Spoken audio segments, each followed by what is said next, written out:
Harga bawang merah dan bawang putih di Pasar Martapura alami penurunan sebesar Rp3.000 per kilogram.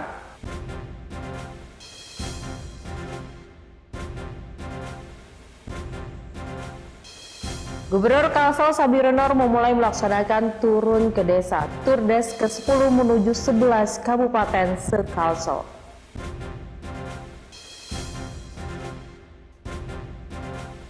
Di Kota Martapura, Kabupaten Banjar, terdapat pengrajin berbahan KH yang dibuat berbagai macam aksesoris, mulai dari gelang, cincin, hingga tasbih.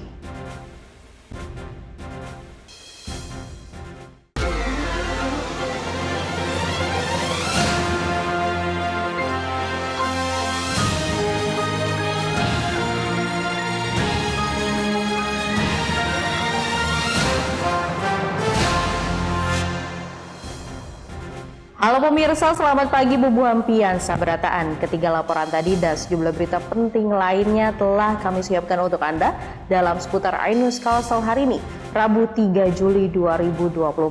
Saya Dini Hajara, inilah seputar iNews Kalsel selengkapnya.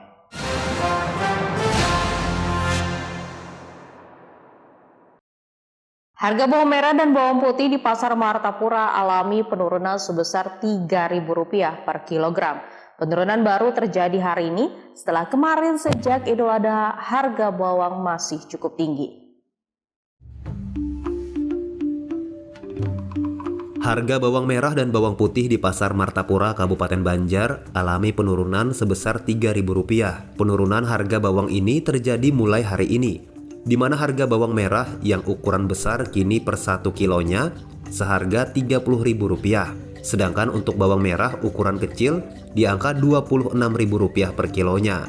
Sementara untuk bawang putih harga per kilonya sebesar Rp30.000 dari harga sebelumnya Rp33.000 per kilogram.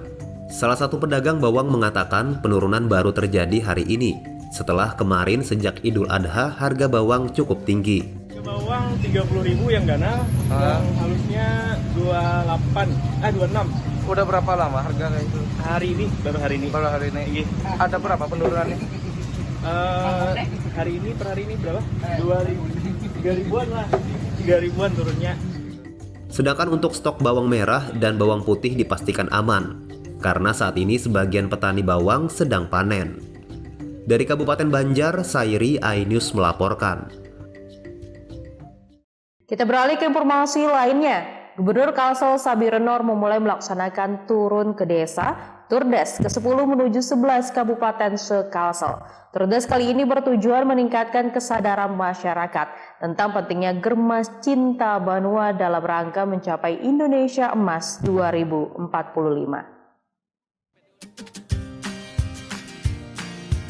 Mengusung tema menuju Indonesia Emas Germas Cinta Banua, Gubernur Kalsel Sabirenor memulai melaksanakan turun ke desa Turdes ke-10 menuju 11 kabupaten se-Kalsel.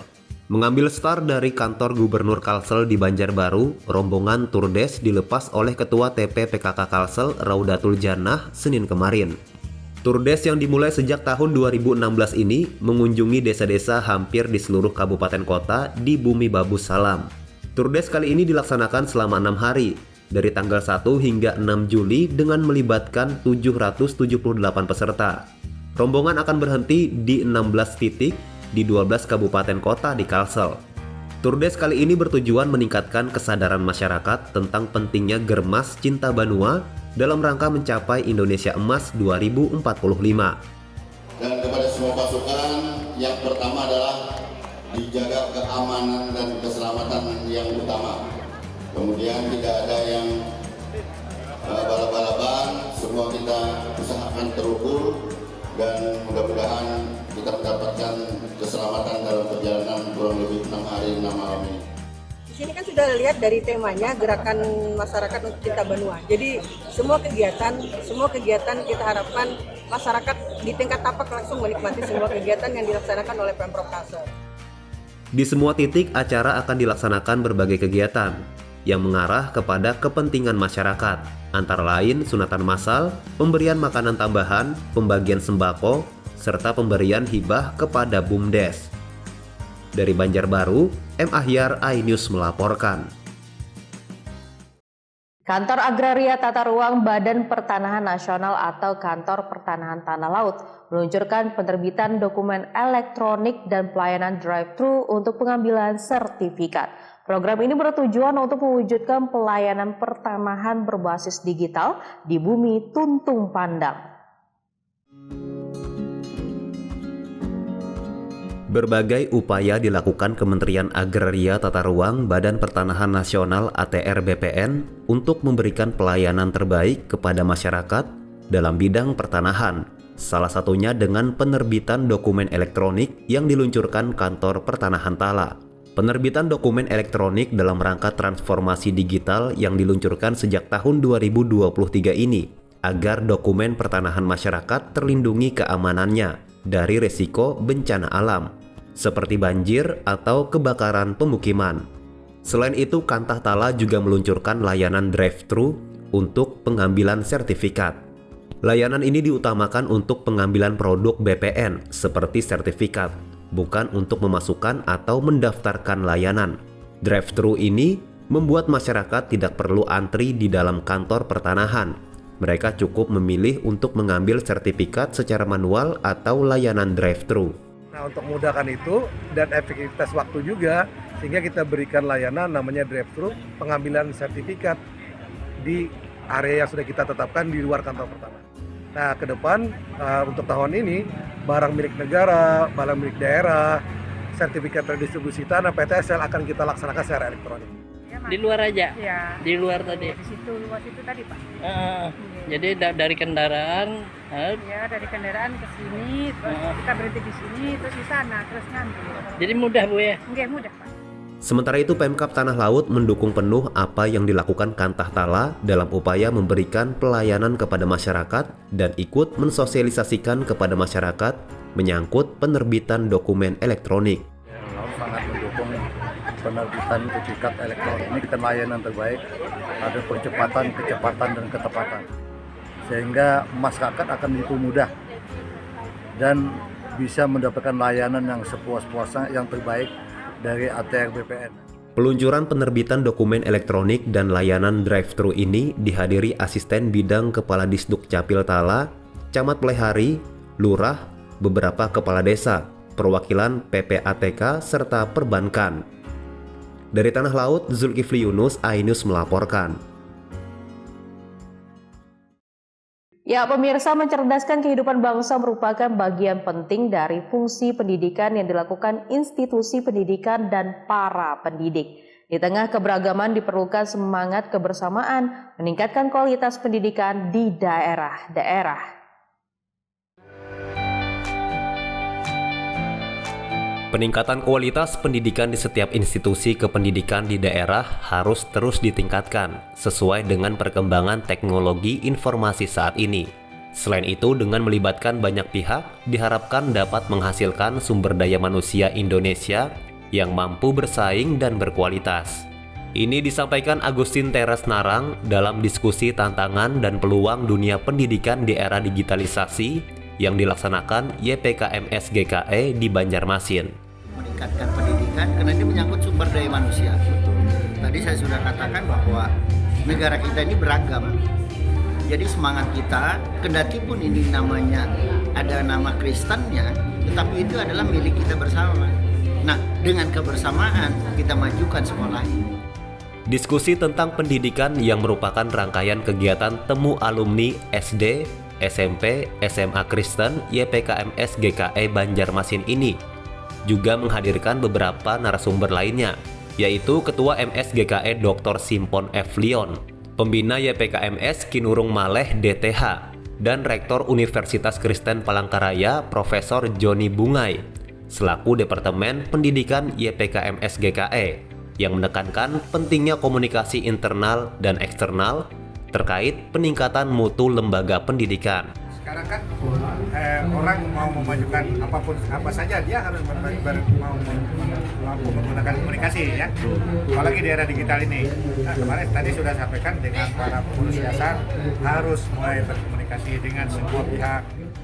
Sementara itu, Ketua Majelis Sinode GKE Dr. Simpon F. Leon menekankan pentingnya partisipasi banyak pihak guna peningkatan kualitas pendidikan khususnya di daerah-daerah, dan ini menjadi salah satu perhatian bagi penata layanan program MSGKE.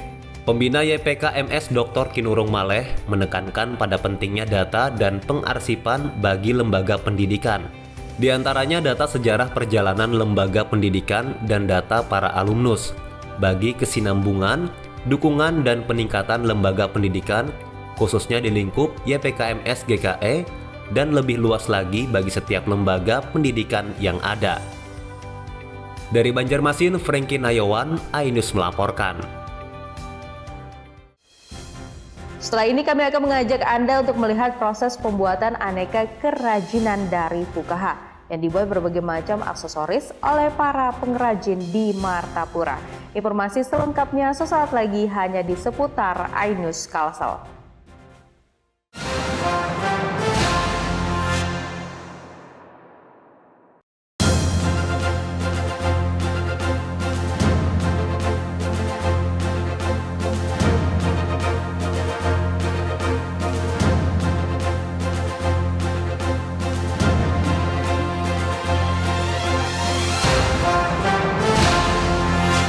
Hai Julie People. Mereka nggak ada lawannya kalau udah ngomongin gosip. Alah semuanya.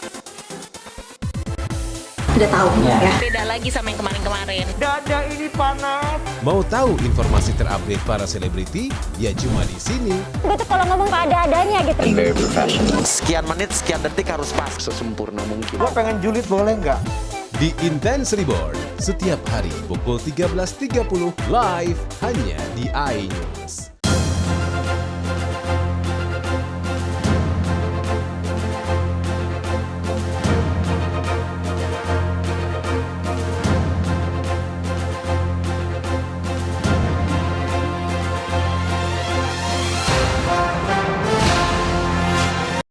Dikatakan kalau Ivan dan Via sesungguhnya sudah menikah.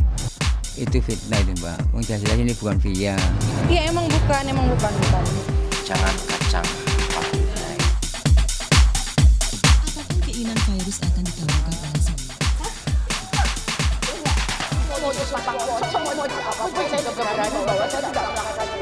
Terserah orang mau ngomong apa juga saya mah udah capek.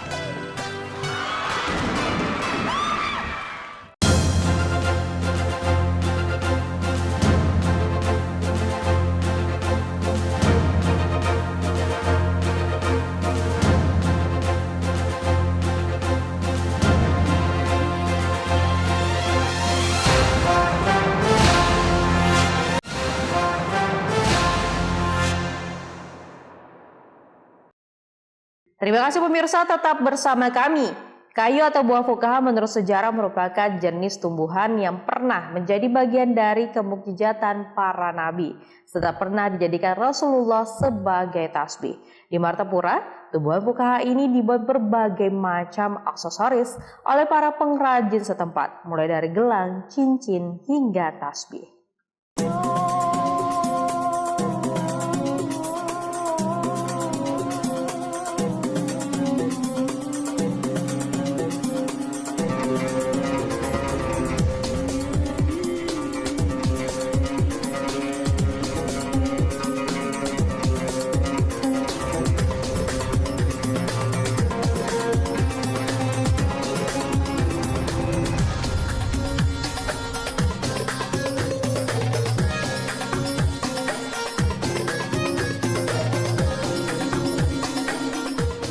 Kerajinan kayu atau buah fukaha menjadi salah satu kerajinan tangan yang digeluti masyarakat di Martapura. Meski kerajinan tangan berbahan fukaha ini tidak se-booming dulu, namun kerajinan ini dinilai berjalan stabil. Dari tahun ke tahun permintaan tidak menurun. Permintaan datang dari berbagai penjuru tanah air bahkan hingga ke negeri Arab. Tak sebatas dibuat tasbih, fukaha yang menurut sejarah merupakan jenis tumbuhan yang pernah menjadi bagian dari kemukjizatan para nabi, serta pernah dijadikan Rasulullah sebagai tasbih ini juga dibuat kerajinan lainnya, seperti gelang, kalung, cincin, dan aneka cindramata lainnya. Anang Mahli, warga desa Pekauman Dalam, Martapura Timur, Kabupaten Banjar, mengaku dalam sehari ia mampu membuat ratusan gelang dan tasbih, serta aksesoris lainnya berbahan buah fukaha. Berbagai macam motif dibuat olehnya untuk menarik minat pembeli. Bahkan di era digital ini dimanfaatkannya untuk memasarkan hasil produksi kerajinan tangan miliknya. Selain menjual secara online, ia juga menyuplai di sebuah toko galeri khusus menjual aksesoris dari bahan fukoha. Paling online, paling jual di toko. Udah bos, masuk. Motif apa nang banyak dicari orang sini nih? Tas gede, tulangan, amor, piramid. Selain diyakini sebagai tumbuhan yang memiliki tuah, fukaha juga dianggap bermanfaat untuk kesehatan. Bahkan menurut sebagian dipercaya dapat menghindarkan dari bahaya musibah. Dari Kabupaten Banjar, Zainal Hakim, iNews melaporkan. Ya pemirsa, selain dikenal sebagai kota Serambi Mekah, kota Martapura juga dikenal sebagai kotanya Intan dengan berbagai jenis permata yang berkualitas.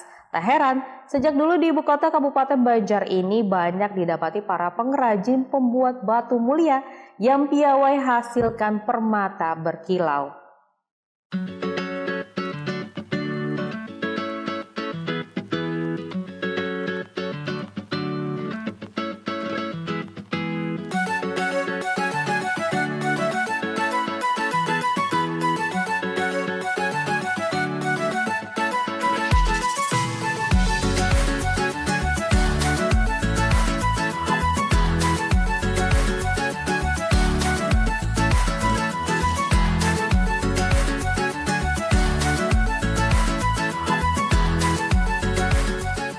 Sudah tidak diragukan lagi, pembuatan permata dengan kualitas terbaik berada di Kota Martapura, Kabupaten Banjar. Para pengrajin batu permata di Kota Martapura hingga kini masih bertahan dengan menggunakan alat tradisional sejak puluhan tahun lalu. Dengan kemampuan dan pengalaman yang dimiliki, para perajin batu mulia ini mampu menghasilkan kilauan berlian yang mampu memikat mata siapa saja yang melihatnya. Tak heran batu mulia asal wilayah ini sudah menjadi incaran para wisatawan yang berkunjung. Hasil olahan batu mulia yang dikerjakan oleh perajin ini sepenuhnya bisa didapat di pertokoan Cahaya Bumi Selamat yang terletak di jantung Kota Martapura.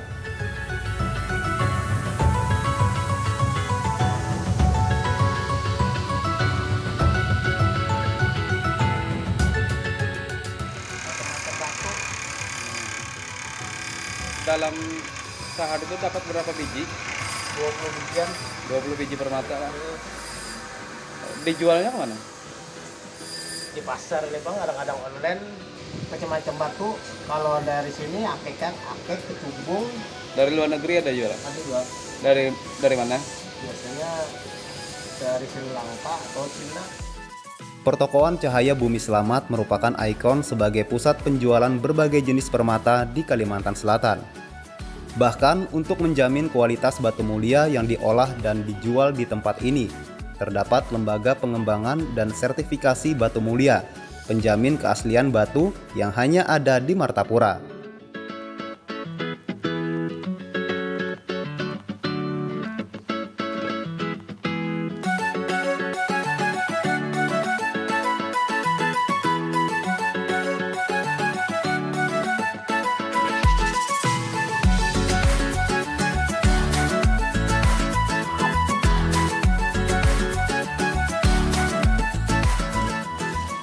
Beragam produk unggulan mulia dari batu biasa hingga batu mulia yang menawan tersedia di pertokoan ini. Harganya pun ditawarkan dengan berbagai tingkatan, dari harga puluhan ribu hingga miliaran rupiah. Ada batu sapir, ada merah ruby, ada yakut, ada kecubung. Kan kalau khas sini kan kecubung, sini kecubung itu bermacam-macam. Ada kecubung air, ada kecubung kopi, ada kecubung teh. Sampai berlian ada jual bang? Ada jual berlian. Oke. Dari semua jenis itu mah yang paling mahal jenis apa? Sapir biasanya. Sapir. Biasa. Sapirnya sapir Sri Lanka. Ada dijual di sini juga dari luar bang lah? Ada juga. Selain dari Sri Lanka dari mana aja lagi kalau batu luarnya mah? Ada yang dari Kolombia, kayak jambrut kan Kolombia ya pak. Karena kan di sini terkenal banyak intan, berbagai macam jenis, mulai dari lokal sampai luar negeri. Oke, untuk harganya gimana Mas di sini Mas? Alhamdulillah sangat ramah kantong. Tadi kita lihat mulai harga 50.000 sampai yang harganya jutaan.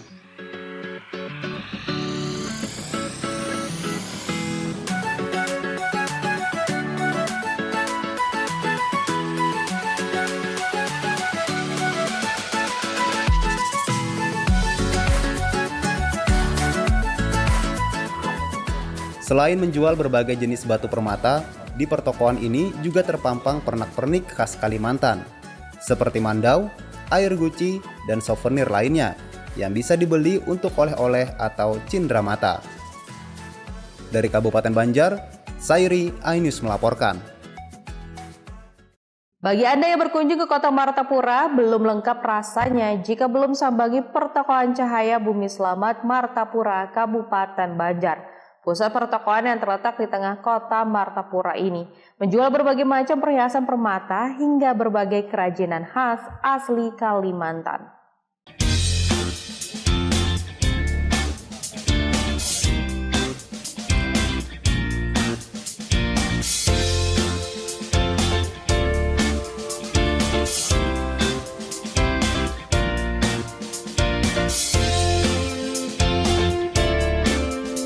Martapura selain dikenal sebagai kota Serambi Mekah, juga dikenal sebagai kota Intan di Kalimantan Selatan, dengan berbagai jenis permata dan beragam produk kerajinan daerah yang tersedia di Sentral Permata Pertokoan Cahaya Bumi Selamat di Jalan Ahmad Yani kilometer 39 Martapura. Keberadaan Pertokoan Cahaya Bumi Selamat yang menjadi sentra penjualan permata ini menjadikannya salah satu tempat yang wajib dikunjungi oleh para wisatawan lokal maupun mancanegara saat berkunjung ke kota ini. Bahkan tempat ini kerap dijadikan destinasi berbelanja oleh-oleh khas Kalimantan Selatan oleh selebriti tanah air saat berkunjung ke Kalimantan. Di sini berbagai jenis bebatuan mulia tersedia. Tidak hanya intan, namun ada juga batu aki, kecubung, safir, rubi, dan sebagainya. Kualitas permata serta batu mulia lainnya juga dijual di komplek pertokoan ini. Sudah tak diragukan lagi, Intan Martapura kualitasnya sudah diakui oleh dunia. Batu permata diolah menjadi berbagai bentuk hiasan seperti gelang, liontin, cincin, bros, anting, dan perhiasan lainnya. Pengolahan batu-batu permata ini pun banyak dilakukan oleh para pengrajin permata yang ada di Martapura. Saya untuk koleksi di rumah biasanya, saya sering di sini produk-produk kualitas. Saya juga sering beli barang dan mengirimkan ke luar-luar daerah juga. Macam-macam kita ada dari kecubung, durian Banjar, sama pusapir, jambrut juga yang jenis batu mulianya juga kan. Selain didapati banyak permata khas Kalimantan Selatan, di Pertokoan Cahaya Bumi Selamat ini juga disediakan berbagai macam kerajinan khas Kalimantan, dari berbagai olahan anyaman hingga pajangan rumah. Setiap harinya kawasan Pertokoan Cahaya Bumi Selamat ini ramai dikunjungi wisatawan untuk berburu perhiasan serta olahan kerajinan tangan khas Kalimantan. Nah, bagi Anda yang berkunjung ke kota Martapura, rugi rasanya jika tak berkunjung ke tempat ini. Terlebih bagi Anda para kolektor batu-batu mulia. Dari Kabupaten Banjar, Zainal Hakim, Ainus melaporkan. Siapa sangka tanaman purun yang dianggap gulma dapat diolah menjadi kerajinan tangan berkualitas ekspor. Di Kampung Purun, Kelurahan Palm, Kota Banjarbaru, aneka kerajinan purun seperti tas, tikar, topi diolah sangat menarik dan diminati hingga ke mancanegara.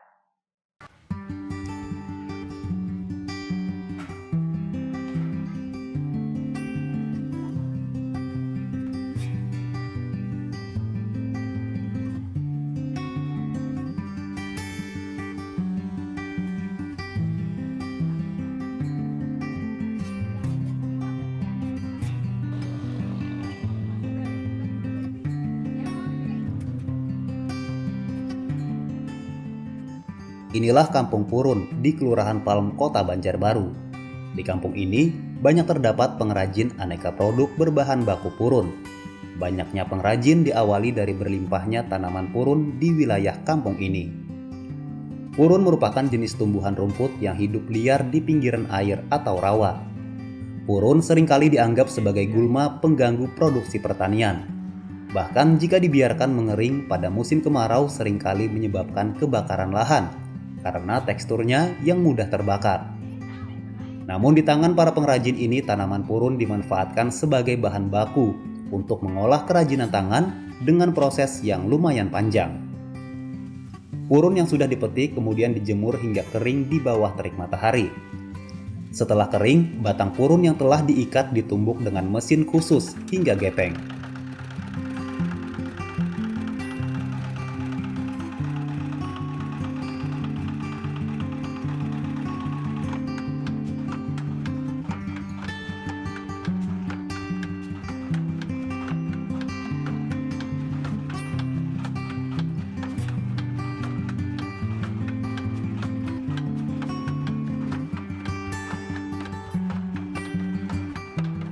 Setelah itu batang purun direndam dengan air panas yang telah diberi pewarna. Selanjutnya dijemur kembali agar warna tidak luntur. Dan kemudian proses penganyaman untuk dijadikan aneka kerajinan tangan pun dimulai.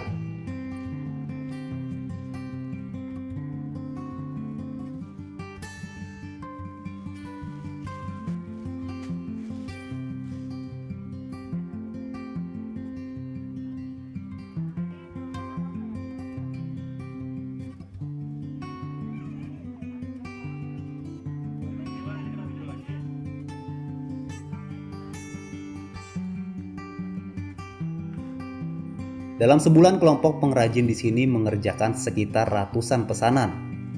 Ada beragam aneka produk yang dipesan, seperti tikar, tas jinjing, topi, tempat bunga hias, dan lain sebagainya.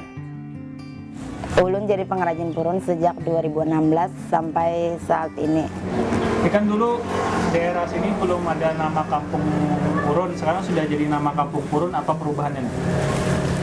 Perubahannya yang pastinya ramai kan di kampung, banyak orang yang kesini kunjungan.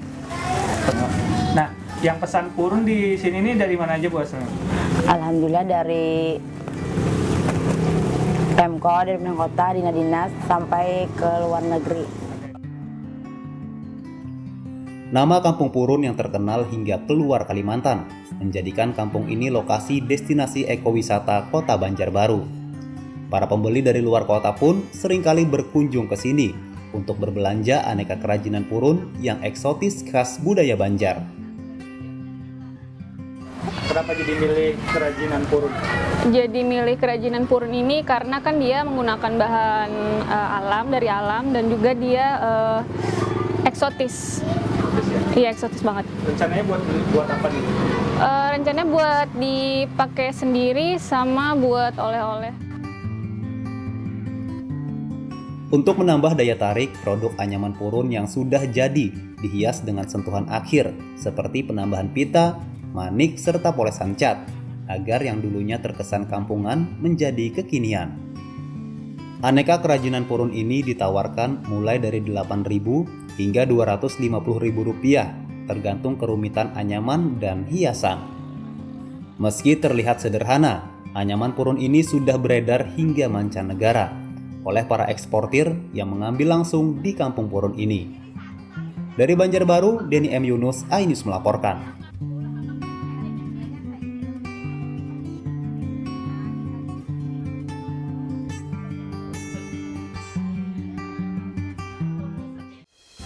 Informasi tadi sekaligus mengakhiri seputar iNews Kalsel hari ini. Terima kasih atas kebersamaan Anda.